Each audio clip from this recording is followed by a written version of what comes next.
Welcome, fellow travelers. I'm Xillin, and I'm joining Chibi and Vertec tonight at the Golden Feather. Come on in, grab a seat, and let's share tales of adventure.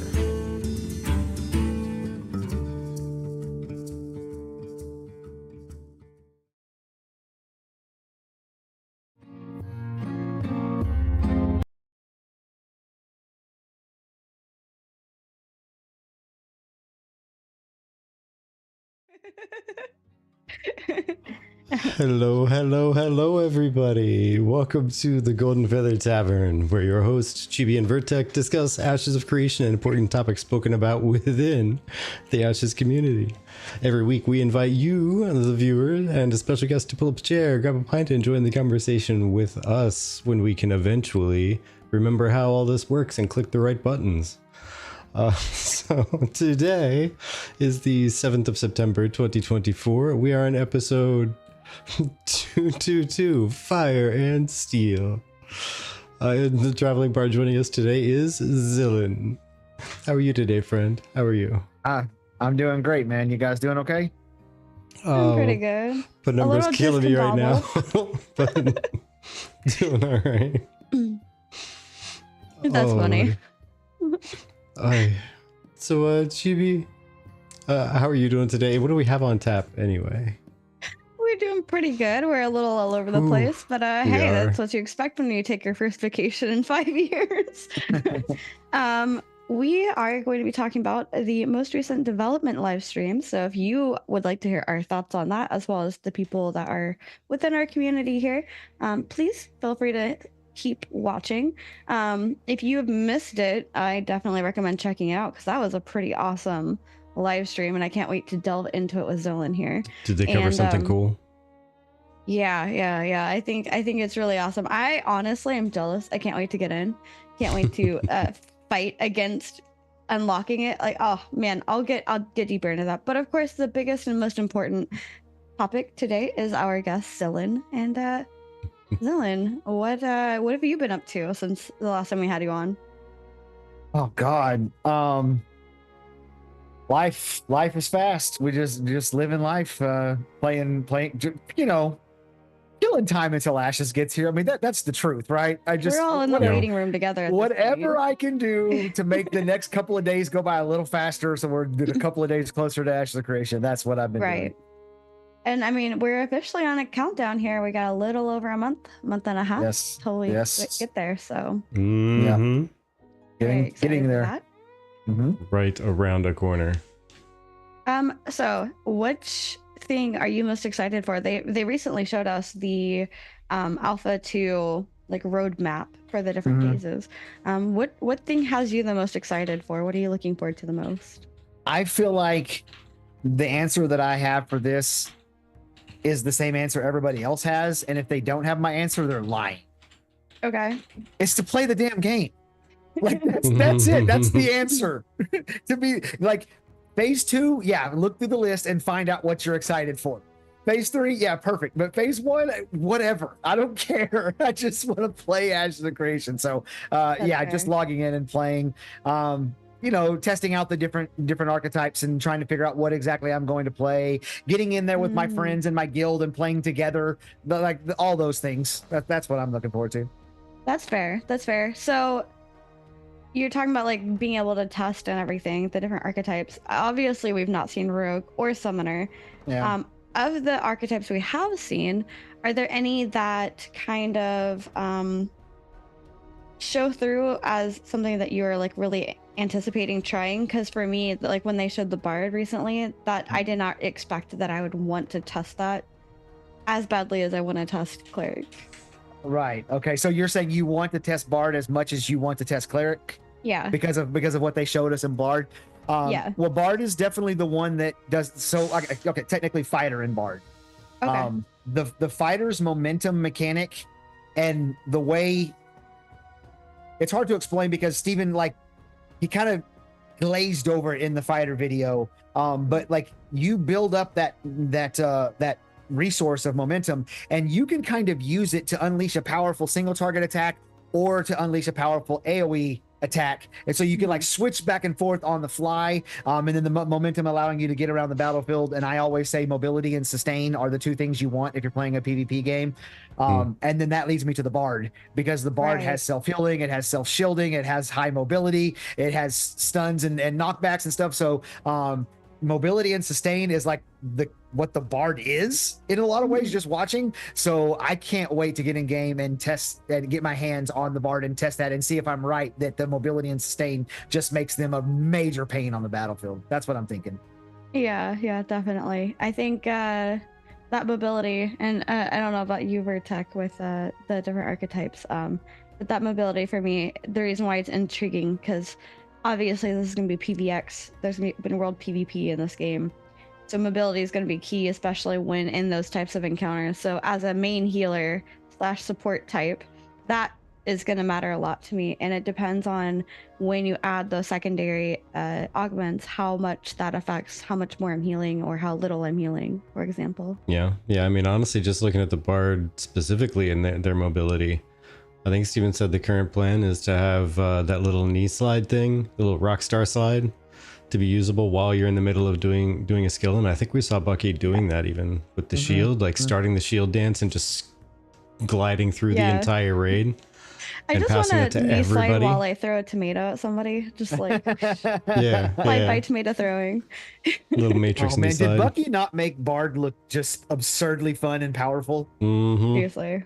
I've been saying Bucky is the Keenan of Bards.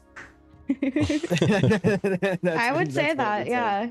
I mean, even Steven complimented his Bard abilities on stream, so. Yeah. Penumbra says, I'm betting the Rogue has top mobility though now. Yeah, but we haven't seen it yet, so we're kind of mainly queuing it towards what we have seen for sure. Can't wait though.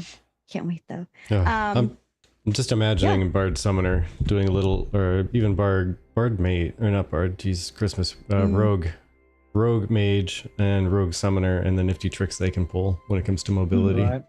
Yeah. Absolutely. Very excited. A lot of people actually that we've asked said that they're looking forward to phase 3 because that's when their favorite class and or race comes out. So they're like, I can't wait for then. I'm excited to test in the meantime, but I can't wait for them. Plus like the constant uptime ideally in phase 3. So I'm excited. Plus a lot of the weapons and stuff, somebody had asked in the Q&A for the live stream about the weapons, and he did answer that a lot of those were going to be available phase 3 as well. Right. So a lot of cool stuff coming phase 3, but it does sound like a lot of very needed, very like foundational stuff in the prior two.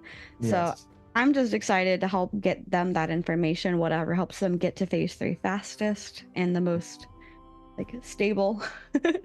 So I'll make a prediction right now. Yeah. 0% chance phase 2 starts December 20th. 0%. Zero. Yeah, When do you think it starts? Just look at Intrepid's track record. They're late on everything all the time, which I'm fine with. I'm willing to wait. I'll wait as long as it takes to get this game, good. But just given their track record, I'm just going 0%. Give them 1%, maybe. The slightest little hope. I don't know. I always give them the benefit of the doubt myself. I'll be honest, I personally did not expect them to put a December 20th date on anything releasing. That's like, I don't know. That's like for us content creators going and saying, you know what I need to do right before I go live? I need to go ahead and update everything right now. But like before going on the extended holiday thing, like giving people 2 or 3 days before their holiday starts to just, all right, here you go, guys. Phase 2. We just uploaded it. We updated the servers, updated the clients. We'll see you in January. Okay, bye. I'm just going to take that as a challenge. You want me to break your server? The end. Yeah. To me, they are announcing they're not going to have holiday breaks. Like, if you tell me you're launching a major phase, a testing phase on December 20th, you're telling me you got people working on Christmas, you got people working on New Year's, people aren't leaving, or at least a dedicated team is going to be staying behind. Like, I mean, how else do you do that? So to me, that's what you're saying. And Steven, to me, seems like the guy that he would not ask you to give up your Christmas vacation if he wasn't willing to give up his Christmas vacation too. So he's going to be in the office as well. Like, I get that vibe off of Steven. So, so to me, I think that they're just saying, nope, no Christmas this year. It's Alpha 2 this year, which is Christmas. So that's fine. Yeah. Boy, wake up on Christmas morning with an Alpha 2 box. Yes. Yeah, I mean, unless there's maybe been a shift in the holiday culture there, and it's like, okay, now we're gonna work like every other company out there that's delivering products to people, and we're gonna have holiday vacation shifts. Some of you can get, Turkey Day. Some people can get Christmas Day, and some people can get New Year's Day, and everyone else is gonna be working. Yeah. Okay. You've seen the live stream. Yep. We just barely saw it like today / last night. What was one thing that was your favorite of the live stream? Mine's a little bit esoteric. It's a little bit out there. Okay. I have been working on a video that would be titled something like Ashes of Creation, the anti-Zerg MMO. Okay. And I have like this list of like 9 things that Ashes of Creation is doing, not specifically to limit Zerging, but the side effects of those things would be limit Zerging. And one of the things I talk about one of the major points that I made is something that Steven talked about like 3.5 years ago, like right after Alpha 1, a long time ago, about this adaptive boss AI that was going to adapt to the way that the players were approaching attacking it.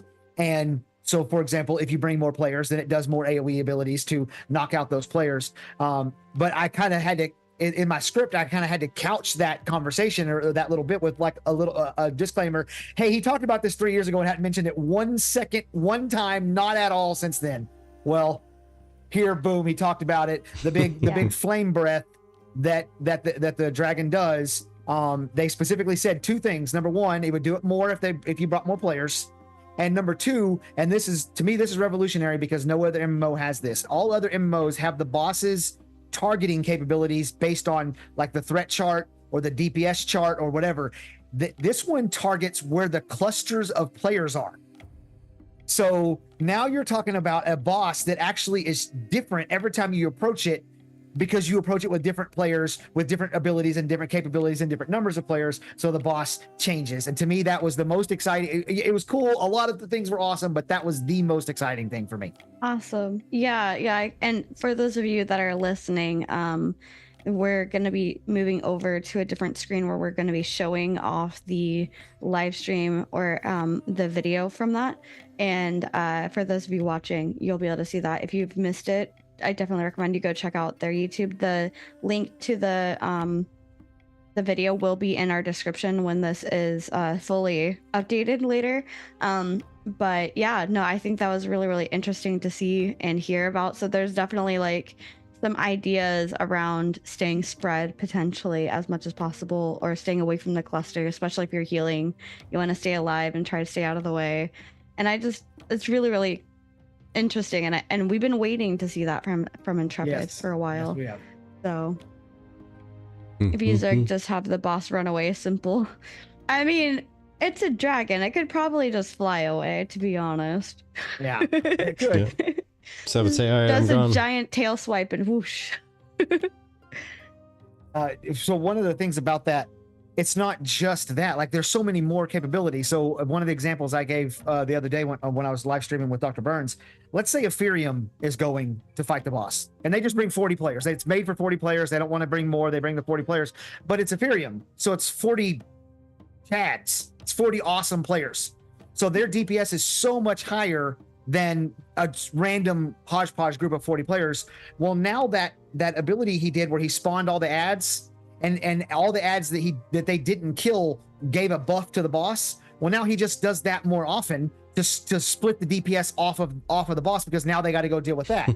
So like, there's a lot of different things that you can do to change how you approach the boss, or how the boss approaches you might be a better way of looking at it with that adaptive AI. So I just think that's really, really cool and revolutionary, if you ask me. Yeah, absolutely. I'm really excited to delve into that. Vertex, did you have any other questions before we moved into the live stream chat? You know, I normally would, but I think we've had Xillin on a good like 3 or 4 times now. I think we've exhausted all the questions, and people don't know this guy All by the meow. typical. Yeah. Yeah. Just go ahead and look up our YouTube channel. Look up some of the previous videos. Just type in Xillin. Yep. Yeah. Yep. And we need to get Doc back on too. I told Doc, I'm waiting until you're home this time. So that it's not me trying to stream everything. But yeah, so between the Steelbloom Citadel and the Firebrand fight, which one did you want to go into first? Whatever, sure. Okay. Well, let's follow the series of events and start off with the Steelbloom Citadel. First off, how amazing, when you're looking at this video on stream, how amazing is the armor set for Steelbloom? I'm not a tank person, I'm not a shield person, but that shield, really love it. Super here for it. And I told Vertek as soon as I saw it, I was like, you're gonna want this set, I think. Yeah. She was not wrong. Ember Steel, is that what it was called? The Ember Steel shield? Do I have that right? I don't remember now. I think so. Doc says, yeah, so Vertek doesn't bail on us again. Damn. She'll feel bad about that. Wyon said that shield was gorgeous, absolutely. And Vertek, if you don't mind shifting us into the other view, unless you're working on that right now. No rush. But yeah, the chess piece, everything. I don't know if you noticed. I rewound it and I sat there staring for a moment. I think it was like pulsing the gold. Yeah, the whole thing was like molten. Like lava running through it or something. Yeah. That was just so cool. Hello, everybody, I love that and attention welcome detail to it. And another that, day me, in Vera, and we have an I exciting think showcase that for this is you another today. one of those, like, obviously We at are the going to end, be they getting, drop, like, for the the armor first pieces, but they're time talking about it, ever, like, a dropping look the inside mats the and stuff like that Citadel for of it. Steelbloom, one of our So, like, glorious points of interest in the obviously, Riverlands area. I think you have to go through this And I am area joined for a little bit. by The a showcase group volume of is actually on. amazing designers Is and Shoot. a wild. No, it's not. Not anymore. No, it's not. But yeah, so I think that would mean you'd have to do this a couple of times in order to, you know, get those down, so you can make the armor sets. But that just, I don't know, it's so pretty and it's so awesome looking that I would want to do that to get the armor sets. The armor set. Like, yeah, like just this armor set. There's a couple of other armor sets that I'm like obsessed over too, but like I don't know, I love it.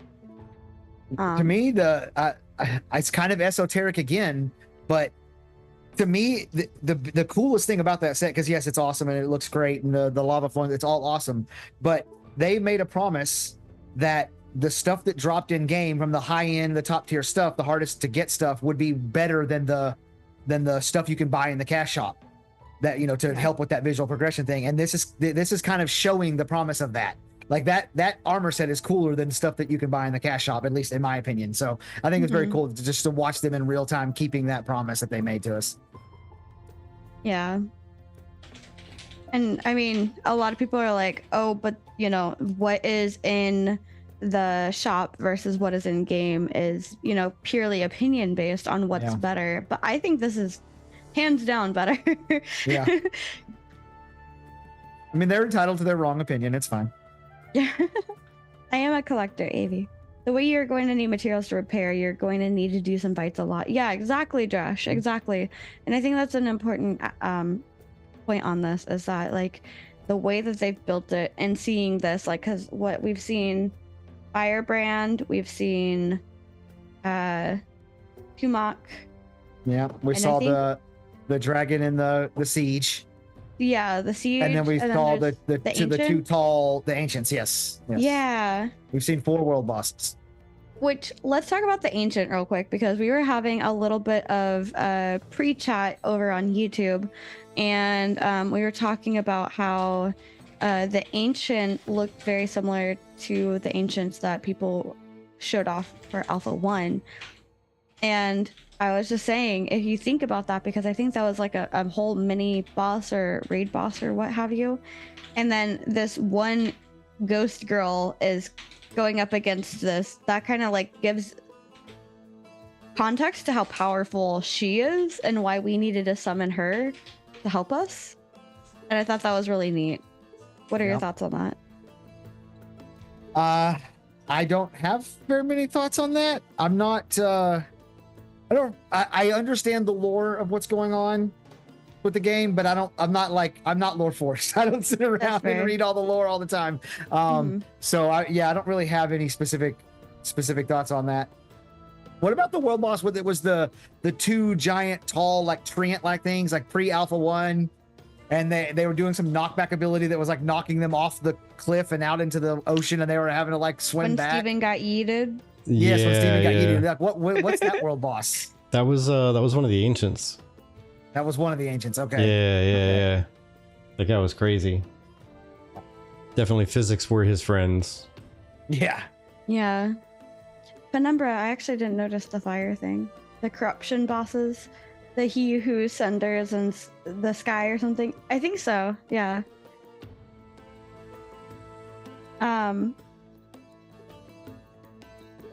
But Vertec, what did you think? I don't know if you noticed that with the ancient in the chapel towards the end of the Citadel.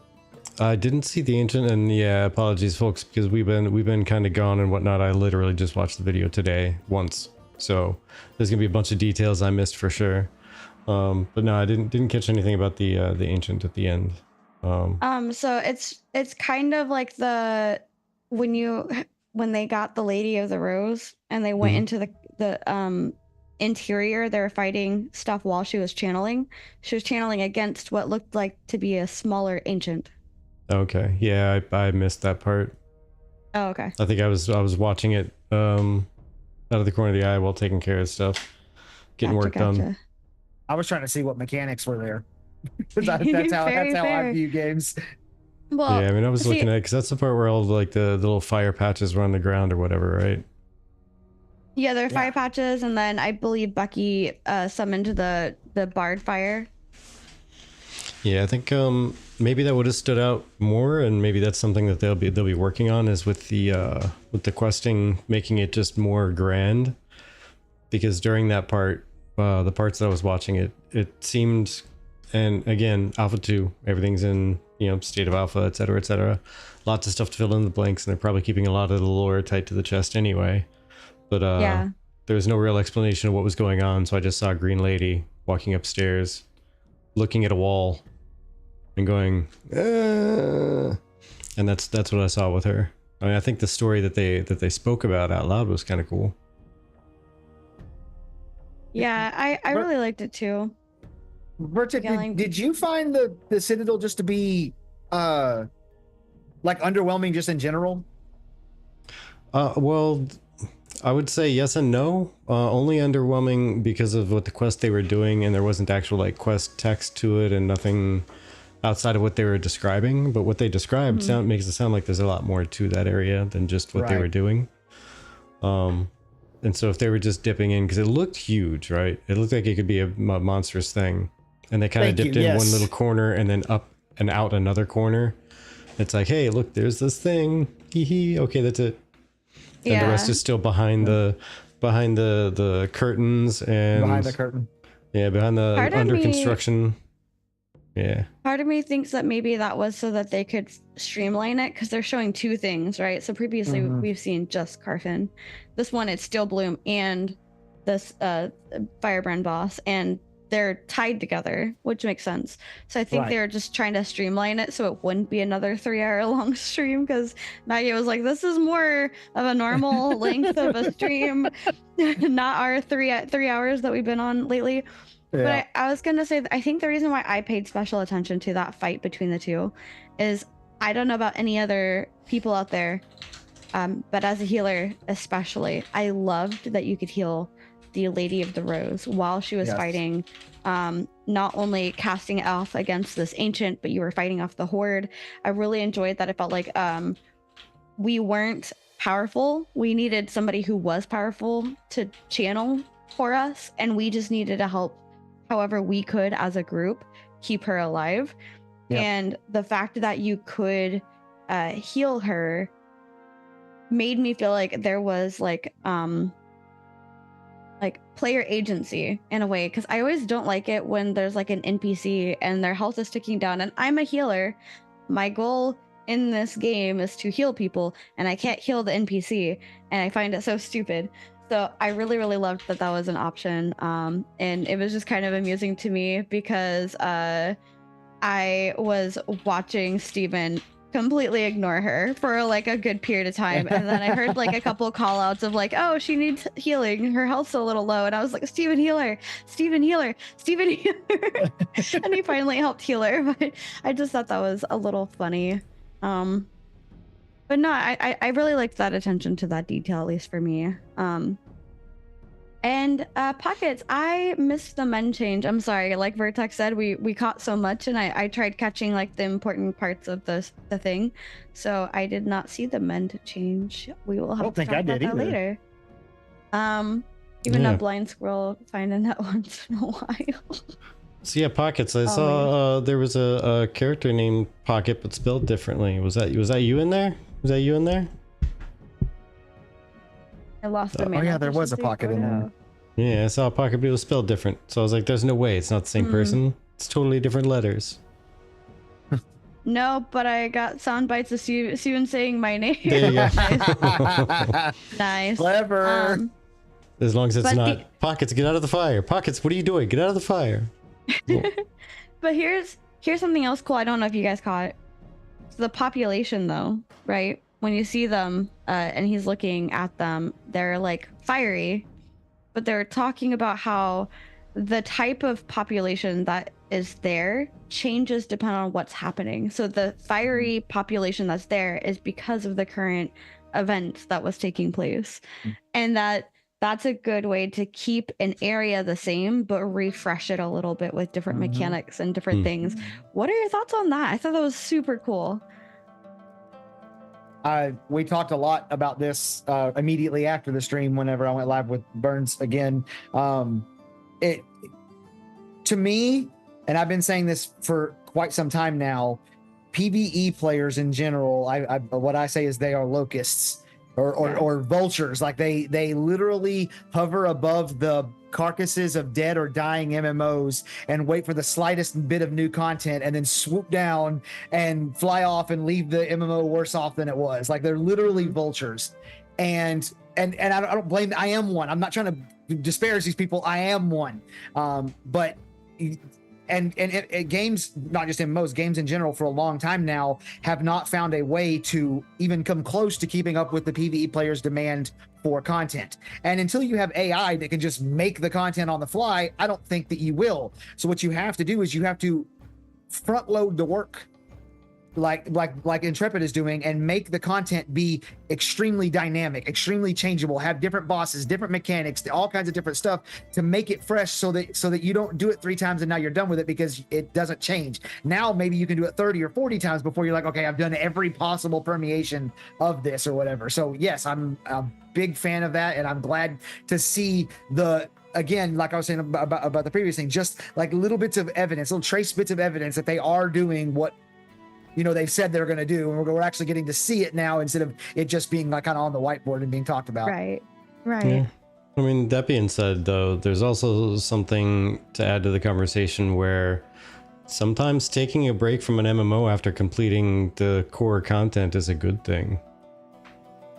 Get in there, get a burst of the addiction in, you get to play a whole bunch of stuff with the friends, and now there's just the collection stuff and the trying to complete all the quests and the trying to explore every corner of the map, but the core like story based whatever content and the raids and whatnot, you've done them, and now you can get back to there's a work-life balance, there should be a game life balance too. So it's kind of I want to live in Vera. That's Well, see, fair. that's why you have all the different collection stuff out there, and while you're out there collectifying things and Oh, I'm not a collector. yeah, I don't exploring care all one the bit corners of about the that world, crap. you can experience your PVX content, and you can jump in and destroy somebody else's dungeon experience because someone else destroyed yours the first 29 times you went in there. That's My fair. other favorite thing is that, like, it doesn't matter which server you're on. Two servers are probably not going to have the same storyline based Correct. on the decisions that server makes together. And I just think that's amazing. Like, talk about, as a content creator, all three of us here, we like to play PvE aspects of games. And if you're covering a PvE thing, it's like, oh, so-and-so already covered that. Okay, but like, they didn't make the same decisions that we did, so we have a different version than they have. And I just love that. That feels like a choose your own adventure where every server is a different reality. And it adds value to me in terms of content and the possibilities in general. And being a lover of stories, and honestly, when I was younger, my favorite thing to do was read a book and then watch that book's movie to see how they differed. Oh, sure. Same thing with anime and manga. Like, there was differences between the two of them, and I don't know why, but I always found that very intriguing and very interesting, and I loved seeing the differences between them and why it played out one way versus a different way. And it just gives more to talk about as well, because you're like, oh, you killed Firebrand too? Oh, how did you summon him? Because we summoned him this way, and then we fought him like this, and like you guys fought him like that. That's so interesting. And there's like a lot more to talk about there besides like, oh yeah, same strat, that one thing, yep, good strat, like just call it a day, But the same dungeon on the same server will change with time, let alone the same dungeon on another server. Same dungeon could have different mobs, so much more. Yeah, exactly. And this is another example of that. Like, let's say during Halloween season, Xillin, you may be on a different server than we are. Then you might have, let's say, the fiery, ghosty people, and we have skeletons. Like, that would be chill. That'd be super awesome. I'd love that. What events did we complete around that? I don't know. Maybe we accidentally awakened a lich, and then you are like, the aliens who passed ages ago that are coming back for revenge. I don't know. But it's an interesting thing. And then seeing this build out further, it's just, I don't know. There's a lot there for me. I really like it. I like the idea of, like, this scenario has played through my head a few times. It's like you could have a personal intrepid developer develop a story just for you.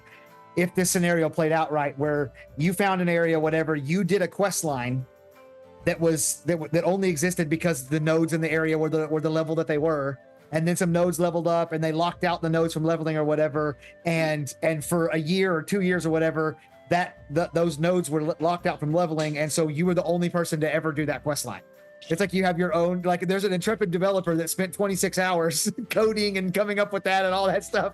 And then you're the only person who ever did, or maybe 100 people do it or whatever. So I think that's a really cool concept for sure. Yeah, I agree. Sorry, we have somebody over here trying to sell us travelers. We don't buy travelers, thank you. Those are organic. But yeah, Vertec, what are your thoughts on all that? Just the uniqueness of the storylines and whatnot, and how they can flex and vary with everything. It's going to be bananas. It's going to be absolutely insane, because just like Xillin said, you can absolutely have a quest line that you're the only one who experiences it for some reason, shape, or form. But by the same token, there's the way Ashes is designed, there's also quite a bit of content you might not ever experience at all. Like you as the unique individual might not be able to experience it. Even down to raid bosses and world bosses, you might not be able to experience existing in the same space as one of them currently being alive, and for you to run up and bash your head against their knee because they just crush you. But they could just be down all the time. Who knows? But I mean, if you think about it though too, like look at how expansive Vera is, right? And think about how expansive the Earth is. The reality is we as people are missing out on so much of the world every single day. Mm-hmm. Because it's not by us. We didn't hear about it, or we hear about it like weeks or days later after it's already happened. And it's just, you know, a different part of the world from we are. And knowing something like that is going to be the case with Vera, it just, I don't know, I found it really interesting, but it's also kind of exciting. It's like you're a part of this huge world, and you're not always going to be able to be part of everything because it's hard to be everywhere at once. Yeah. I mean, the fact is, you're going to be left out of a lot of stuff just because of the world You just size. gave me a video title idea. What's that? The Ashes of Creation, the FOMO MMO, but it's FOMMO. FOMO. Fear. FOMO. FOMO. Fear of missing multiplayer online. Here we are. That's funny. AV says, talking about encounters at Xillin, the divine nodes are supposed to be able to be tunneled below and produce random procedural dungeons, I think. Or procedurally generated dungeons. Are those dungeons prepared to randomly pop up? And that was a man. You have to learn how to speak Steven. And so that was here's something we've considered, and it's not even like fleshed out on a whiteboard yet, let alone coded and put into the game. So we don't know that that's what the divine nodes are going to have that, but that is a cool concept. And a lot of people have really liked it since they talked about it. So maybe that they will eventually get to that, but yeah, be nice. Yeah. But the coolest thing about this, and they've talked about this previously in the different development streams that they've made, is that as you complete events, it will proc other events. And in this case, as they completed the Steelbloom Citadel, that then procced Firebrand to come upon them. And that's that was really the only neat. way to proc Firebrand. No. Do you want to talk about some of the others? I don't know what they are. I don't know what they are. Right. But he said that that's not the only way. Yeah, he said there will be other ways, and then he left it at that. Okay, Yes. that's fair. I wasn't sure if that was something I missed the way you said that. I was like, oh, did he mention how else? But like, again, Nope, he just said there's other ways. The age-old thing of you're mining and you upset the dragon. Maybe who knows? I can't think of anything else fire related besides mining. Maybe. But one thing I wanted to bring up a point to is exactly what someone under NDA would say. One thing I did want to bring attention to was I loved that there was a distinction of the age and the type of dragon. Yes. Like that mattered, and I thought that was really cool. Yeah. You know, Ashes started out as a modified version of a Pathfinder campaign, and Pathfinder has that. The dragons have age, and the age, like, it's not like when you go from young adult to mature, you know, it's like the dragon gains 5 levels. No, it's like the dragon gains 50 levels. Like, it's a massive jump. And so, like, an ancient dragon, for example, would be so much more powerful than Firebrand. It could kill 1,000 Firebrands, no problem, you know. So that's a very cool concept, and I'm very interested to see if the different ways of procking Firebrand will give you different ages of Firebrand, or if we have to go further into the story to get different ages of Firebrand. Or I don't know how that would work. Never mind. I was like, or what if you don't end up like defeating Firebrand as a young like dragon and he becomes more of an adult? Like, but I mean, maybe that's a potential. What if you proc him early before anybody is of level? Yeah. Fight him, and then you can't fight him. Every time he wipes a party, he gets a level or something. Yeah. Or would it be more interesting? That does. What would be more interesting maybe is if, like we were just talking about, with so much content potential out there, so many things like Steelbloom, that could be anywhere in the world, right? That could, who knows, that could be in a very distant kind of corner of the world that nobody sees until like everyone has reached level 50 who started the game on launch day. And that's a level, what did you say, like a 25 dragon or something? Yeah. So everyone's reached level 50 who started on launch day, and then they finally stumble across the Citadel, and they finally fight the young Firebrand, but they've already defeated the middle age and the senior Firebrand. Yeah, that'd be weird. Penumbra says death leveling. How many good MMOs had NPCs who gained XP and or gear from killing players? There are a few, but it's not common. I mean, how do you think? Just think about it though. If you drop resources when you die in ashes, if you don't make it back in time because your body despawns, how interesting would it be to give those resources to like humanoid or at least like intelligent creatures nearby that could make use of them to create stuff? Yeah. Next thing you know, you come back to a goblin town with like nail shotguns or something that they've created, just explosives that shoot things at you. And I mean, totally wide scope. Shotguns. Yeah, they just start inventing things because of all the stuff that you've dropped on your corpse from dying in the area. Yeah. What I really like the. Oh, go ahead. Steven has talked in the past about that they have plans for servers that get stagnant.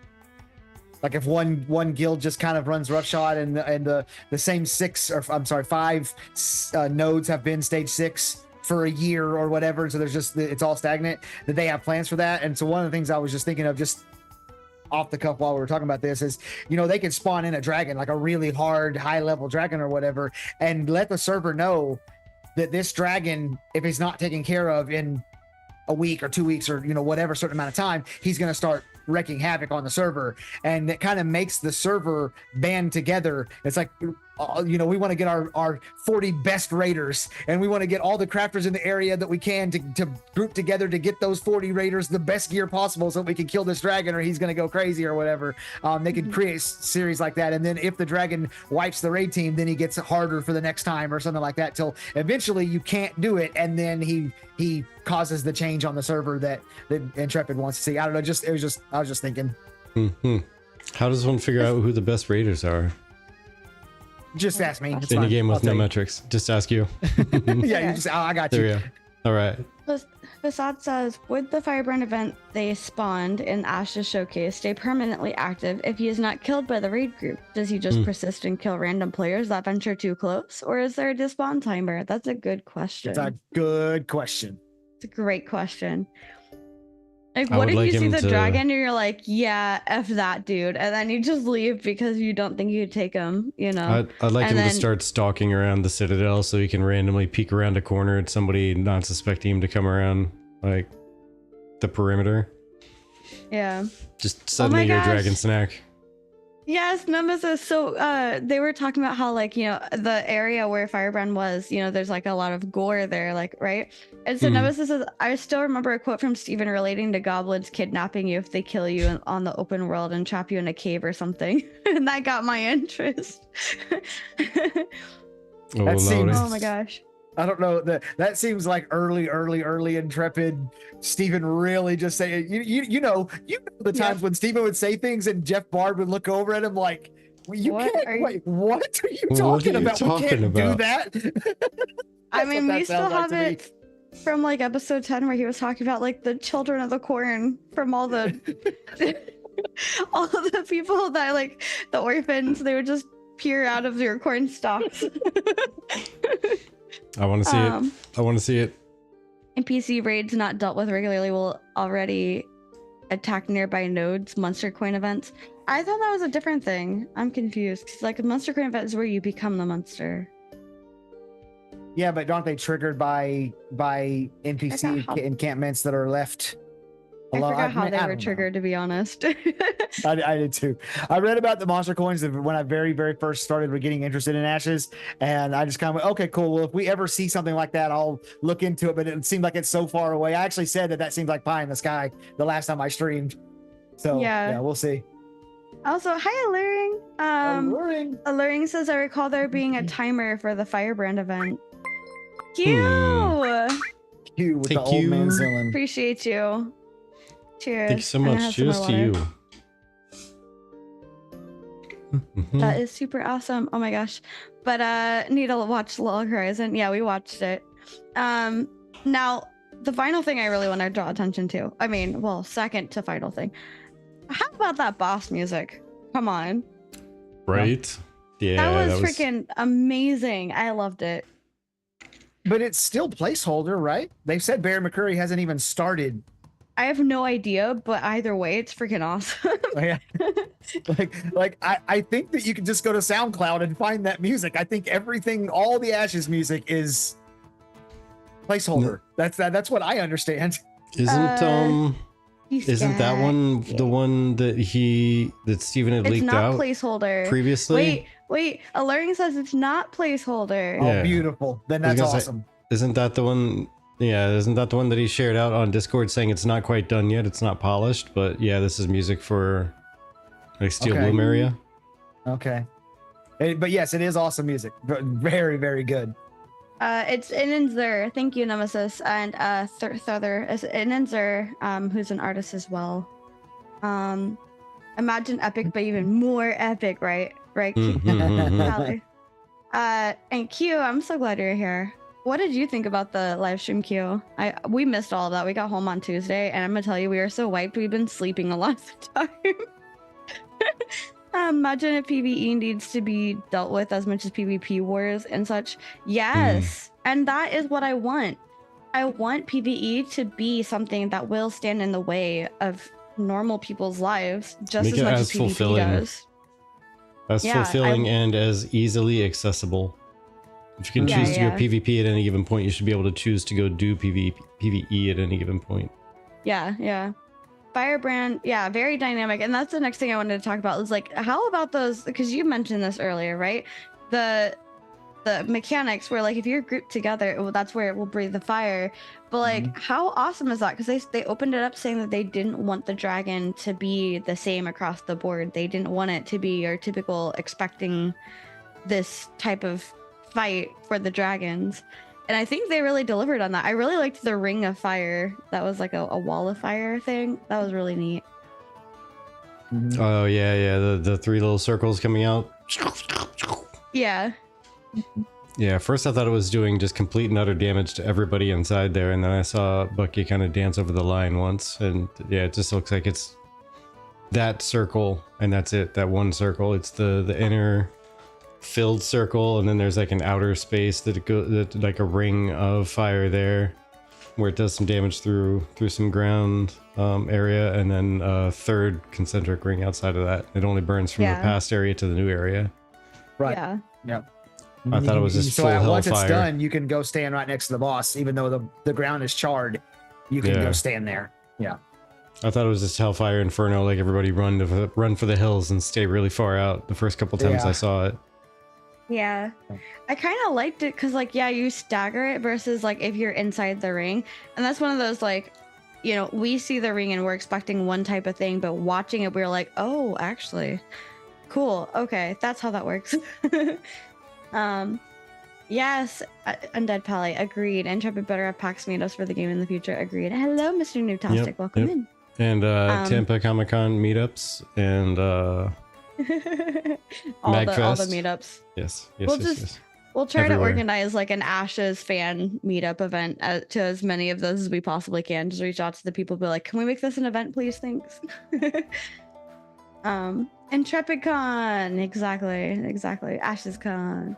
It really got tied in with the identity of the game very deep. It did, honestly. It was really funny when people initially, so for those that don't know, the theme that they use a lot of for the Ashes stuff is actually like free to use. And somebody else used it and they were like, oh, there's still Ashes music, and they're like, no, it was free to use. Ashes was well known. I've actually heard a commercial with that dang music in it on TV. I was like, wait, what? I was gonna say it's stock, it's not free to use. It's stock. They had to purchase the rights for it. But. Yeah, it's licensable.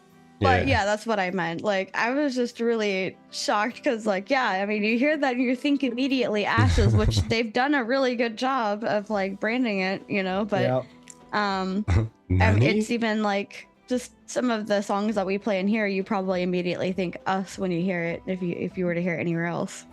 So, not ours per se, but yeah. And Pally over there getting confused by the dentist. That would be so much fun. Mr. Nutastic says we need to have a con meetup where everyone cosplays as their main tune. Absolutely. You know I'm going to be doing that. So. I mean, Chibi and I are halfway there. Oh, yeah. Yep. Yeah, you are. We're in our tavern garb. I just need to find something that will nicely color my face purple. Yeah, I gotta, turn blonde and grow antlers and green eyes, all that. I don't want to be trying to wash purple off my skin for 2 weeks. Very nice, Nemesis. Yeah. We gotta get you like a water base so that you can. Oh no! I mean, I gotta get a good quality wig that won't be too itchy, probably. But we are so far off base. We are. I guess we are already at like 8 o'clock. Is there anything else that you want to talk about with the live stream or the dev stream, or things that you're really excited for that we haven't touched on yet? I will point out, you were talking about the mechanics of the boss. Yeah. And, as a raider, I've been a raider for a really long time. Bosses don't do things randomly. They're programmed to like do a pattern. And as a raider, that's what you get. That's what you get good at, doing the pattern. And every once in a while you'll have a boss that is a little more random, but it's like they'll do something else to let you know what's coming next. Like one of the things is an audio cue. Like the boss will say a specific line and that means this next mechanic is coming next. And I didn't detect that from this fight. It looked like that boss did random crap. Yeah. And if that's the case, then that the raiding community is going to have to kind of adjust to, now you've got to be a little more proactive about seeing what the boss is doing and reacting in real time instead of having it called out for you ahead of time. Yeah. Sorry, Vertec. I'm gonna let you take this question in chat on Twitch. Why the left guy look like the middle guy? It's because that's my dad. My dad right there. So Papa Xillin over here. Yeah. And here you get the big old lazy boy. So if it's a theme, just roll with it. Bree, did you see that comment somebody left on the live stream that Vertec and I did? That we need something about Silver Fox? Yeah, they were like, you guys need to make this a regular show and call it the Silver Fox Den. Silver Fox Den. I was dying. I was over here rolling. I was like, I mean, I'm here for it. I like it. I'm in. Pocket says, ooh, I was talking about the party raid creation this morning with bards. You'll want bard like you wanted shaman and WoW, like a DPS wind fairy bard, a bard in the tank group for stacking mitigation and such. Yep. And I think that's already like we talked about this previously, right? Bard is pretty popular and powerful looking. I mean, you've seen what they're able to do in the Bard showcase, but then also with Bucky. Like, I mean, honestly, this is my opinion. Give any of the developers who really like a certain class, the class that they really like, and they will make it look like the finest gem on earth. Yeah. We saw this with Bucky. We saw this with Keenan, and I'm just over here like, yeah, I'm definitely a pleb. I'm gonna just do my best over here. Just trying your best. Just trying your best. And we're getting, by the way, in case you had missed it, we're getting some expert tips from YouTube here about like why do you have to be blonde and why do you need to wash off the purple. Keyboard says just don't wash your hair for 3 years. Your hair will seem like antlers. Okay. Yeah, that helps. That's fair. It tells me just live as a purple people eater. Be the Vec. Be one with the Vec. And then apparently explaining the super cushy chair, Penumbra says that Xillin used to be an adventurer, and then he took an arrow to the knee. That's actually facts. Oh my gosh. I love it. That's awesome. Nemesis says, "Old man Xillin, please tell us more of your Vera war stories." I've never played Ashes of Creation, so I have no Vera war story. Sorry. Wait, you didn't play Alpha 1? Oh, yeah, but does Alpha 1 have any relation whatsoever to what we see now? I don't think it does. No. It's a whole other game, basically. That was a whole other game. They have recycled that thing and just moved on with life. I think what you meant to say is Ashes was reborn. Yes, like a phoenix. Like a phoenix? Coincidentally. It's not recycled, it was reborn. Yeah. It went through its life phase. The gates reopen and old Xillin says, "Here we go again," in a gruff retired detective voice. Yep. That's it. I can't Here do we that go because I don't have a again. gruff. Yeah, there you go. I'm like, I don't have a gruff retired detective voice. I have a tiny, small person voice. Just for some reason, Here I we was just go getting a again. That would be me. flashback to the one guy from Watchers. Mm. Trying to remember his name, but it's been so long since I've seen it. Yeah, Oh, Lordy. yeah. You'll have specializations, I think, for PvE raids, though, as opposed to Bucky doing the jack of all trades. I think it'll be more pinpoint. Fair. Mm-hmm. Also, Undead Pally is dying at you saying, it's my dad. It's my dad. Anything that he likes, he goes, that's my dad right there. It's my dad. That's fine. Okay. Yep. I apparently have a many lot dads. of father-in-laws. I have many dads. You do. It's very true. I can't keep track of them all the time. It's hard. There's a lot. I lost the list a while ago. Well, someday I'll get them to actually all adopt me, and then I'll have the paperwork to show you, and you can just have a list. Fair. Mhm. That will help a lot, actually. So before we finish, just a quick touch. There is a new dev discussion, number 67, which, by the way, I was going through our old stuff and I was like, oh, look, it's dev discussion number 3. Here we are in dev discussion number 67. I was like, oh yeah, yep, it's been a while. So this one is on AoE form and function, and we'll get deeper into this, but I just wanted to put that out there in case anybody missed it. Additionally, for our fan focus, and I'd like to leave this up while I talk about the community event, Undead Pally, who is in chat already, has finished her beautiful, might I add, Valoon Bard. And she was rocking some Shakira while she was painting it, and I love it.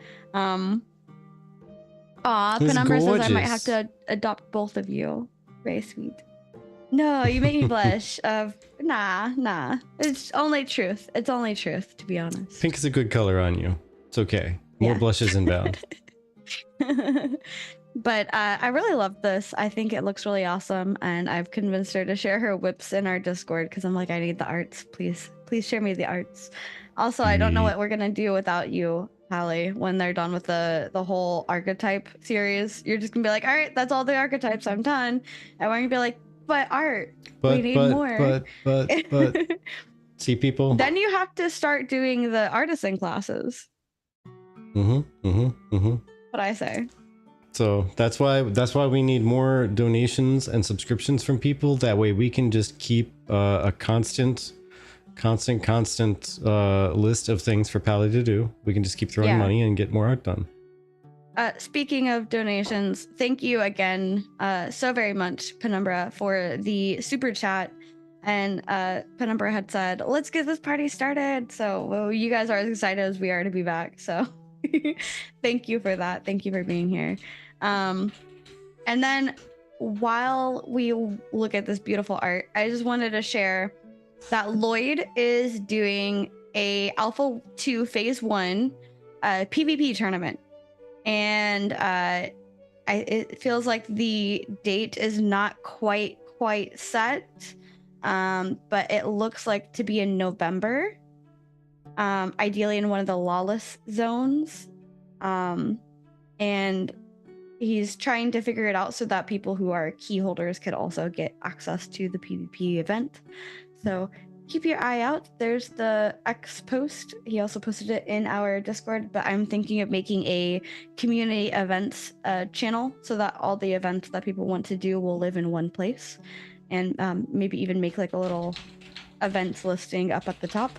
Let me know if that's something you guys are interested in. But yeah, I thought this is really awesome. And this is actually one of the first things that we'll start reporting on. We are a community-focused podcast. We would like to talk about community news, community events.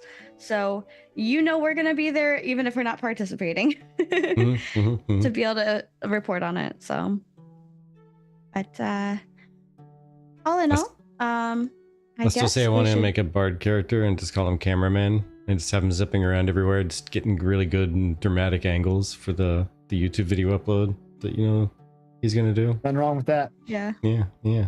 Fair.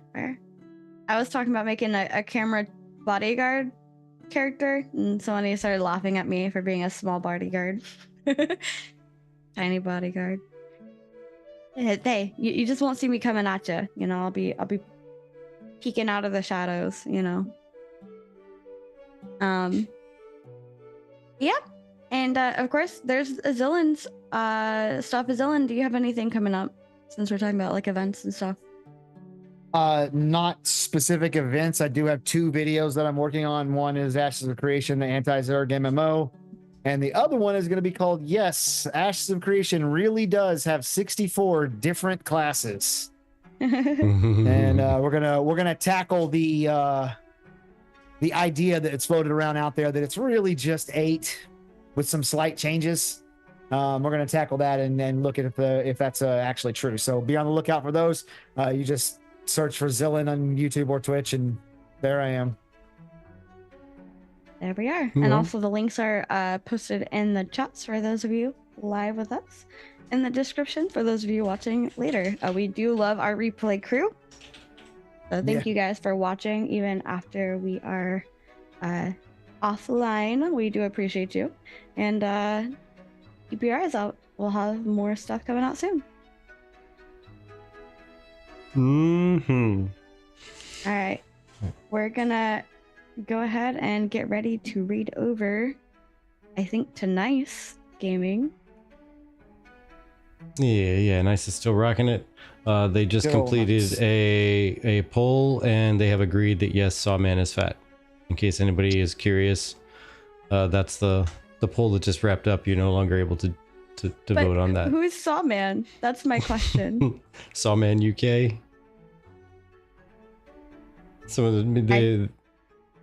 Yeah, mod I think and I'm out of the loop. Sorry. no, it's a moderator on Nice Gaming TV's Okay, got it. channel, and he makes the rounds around. He popped into our server a time or two. Popped over here, hung out with us. If only Nice was my answer. Oh you guys my are goodness. funny. But anyway, thank you everybody for hanging out with us. Thank you for tuning in as we had Xillin back on. This is like I said, I think like the 4th time we've had him on, and we're not sick of him yet. So you know, we had to have him on once more. Might happen again. But anywho, as always, thank you so much for your time. That is the most valuable thing you can possibly give to us. You spent your time here.